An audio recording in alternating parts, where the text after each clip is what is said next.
Hello everyone, hope you're doing well. Today we are back on the Updates Red Skies dev server and it's time to have a look at the Dardo. This is the new Italian IFV that is coming to the game at rank 6, battle rating 9.0, and I know it's one that a lot of people have been looking forward to for a long time, including myself, because I really enjoy IFV gameplay. One of the things about this vehicle that I will say right now, the commander sight isn't working on it, so I can't tell if it has commander thermals or commander NVDs or commander anything, so I apologize for that, but there's not a lot I can do about it. Hopefully if there is a next dev server, it will be fixed. The Dardo, its main armament is twofold. You have a 25mm Oerlikon KBA B02 cannon with an incredibly good fire rate. Imagine the Bradley's 25mm, but just a way higher fire rate, and that's basically the gun you have here.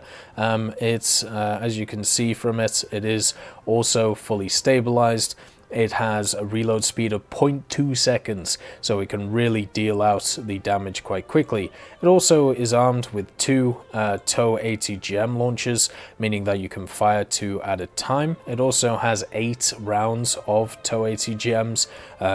You can see in the back of the vehicle here, so a good amount of reloads, and you get standard TOWs in the form of TOW 2s, which have 800mm of penetration, 693 and 400 respectively, and also the TOW 2Bs, which you can see here actually have a new animation, which is really nice. The top-down TOWs, which obviously the Bradley M3A3 gets, also the CM25, and of course the Swedish machine as well, which gets them, which is also a very fun vehicle. Then, when it comes to the 25mm, you don't just get access to APDS, you also get access to APF SDS, which is very, very good. Over 100mm of penetration at 0 degrees, 85 and 58 respectively, and with the fire rate that you have here, this thing is going to take apart other IFVs and other light vehicles like no tomorrow, especially since it's stabilized. It does have thermals, but right now it only has Gen 1 gunner thermals,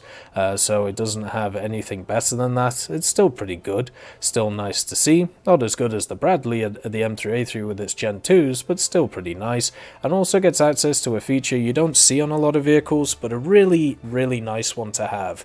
One of the things while playing some of the higher vehicles such as the Type 90, getting this modification basically meant when somebody was trying to kill me, or if there was a helicopter trying to bounce me. So it gives you a big extra piece of survivability, the LWS and the LR system. So I'm very happy to see this on the Dardo. Also gets access to airstrike, improved optics, so it'll have scouting, artillery support as well, which is nice. And one thing to note, because this is a light vehicle, at least in game, they're adding a new mechanic, which I don't think I've talked about yet, but the new mechanic is that you can actually use your fire extinguishers on an ally, if you're either a squad mate of them, or you are of a light tank nature. Now this just means that you can't just help them repair, which is what you could do before, you can also put out fires for them, and this obviously gives light tanks a bit more of a use,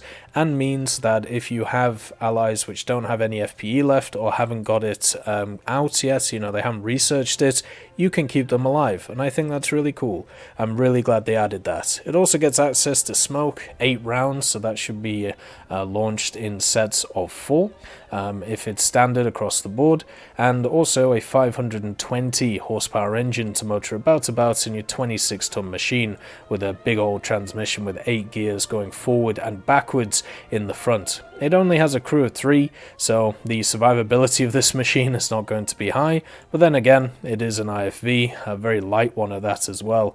Only 22mm of armor on the front. It does have this backplate of 50mm, so overall you're looking at still not that much protection. Just to give you an idea, the Italians actually have a pretty meta vehicle at this BR, the 1A5, and the 1A5 fires DM33, and that this plate only gives it about 90mm of protection. and it means the round goes straight through it into the back. Also, the upper glacis only around about 90mm once again when it comes to APFSDS, the round to use of this BR, and then the turret as well is only about 90, so pretty much everything is going to eat this thing alive. It'll be interesting to see if it gets overpressured.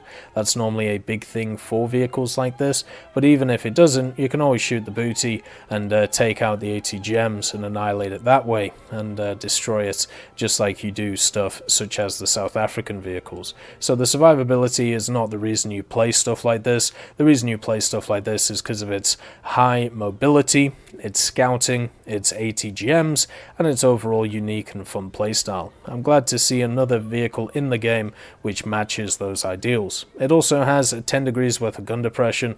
This is really lovely, plus an insanely good turret rotation speed of nearly 50 degrees per second, meaning that you can easily get the gun on target no matter what you attack, and also, just as a little bit of Italian style, has some really nice skins as well. You have the standard one, which is not great, but the desert one is very vibrant. The tricolor is easily the best, and then the winter camo to help that out as well in winter conditions. The Dardo is a machine that I've seen a lot of people talk about for an incredibly long time, one of those since the original IFVs were added, such as the Warrior, the Bradley, even when the Swedish were brought in with the STRFs, a lot of people were clamoring for the Dardo. Well, here it is. You know, it's finally here. You can finally enjoy it. It also comes after the M113A1 in the tech tree, so it is an end-of-the-line vehicle, meaning that, of course, it will have quite high modification costs.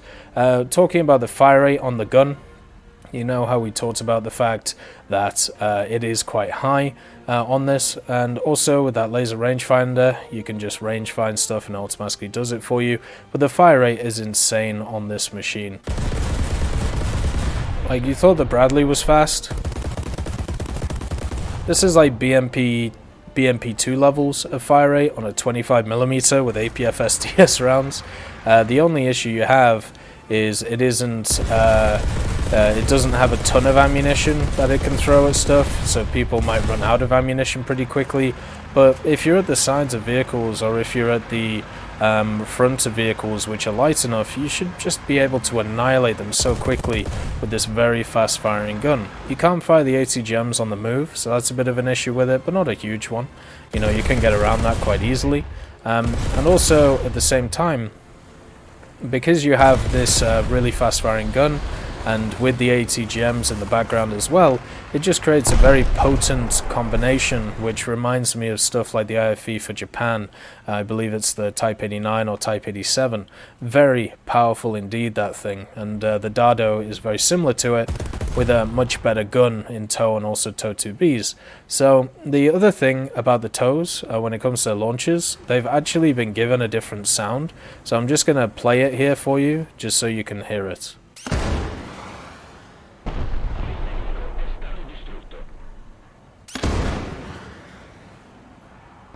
So do you hear that little pop there? Like the little squeak? That's basically the ATGMs being fired, and I kind of like it. It's there on the Bradley as well, and I'm sure it's there for other tow ATGM carriers at the same time. So I'm glad they added that in. You know, if you know about the ATGMs, the tows, they do have a very unique sound when fired. So yeah, it's nice to actually see. You can't really fire the ATGMs on the move at all in this thing.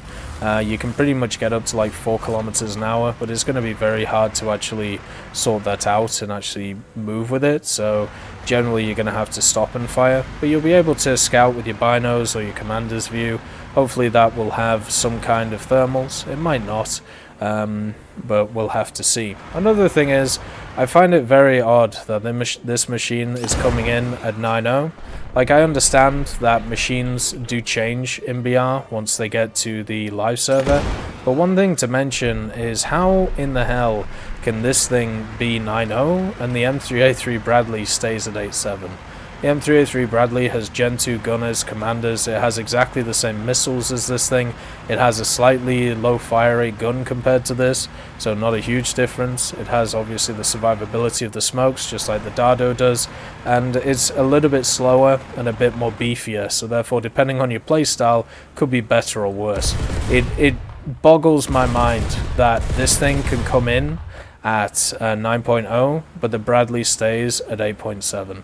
I thought on the most recent BR changes we would have something which would resemble the Bradley going up, but I'm guessing I was wrong.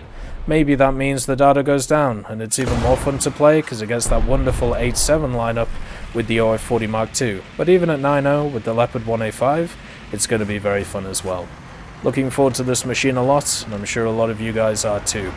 I hope you all have a wonderful day, and I'll see you next time.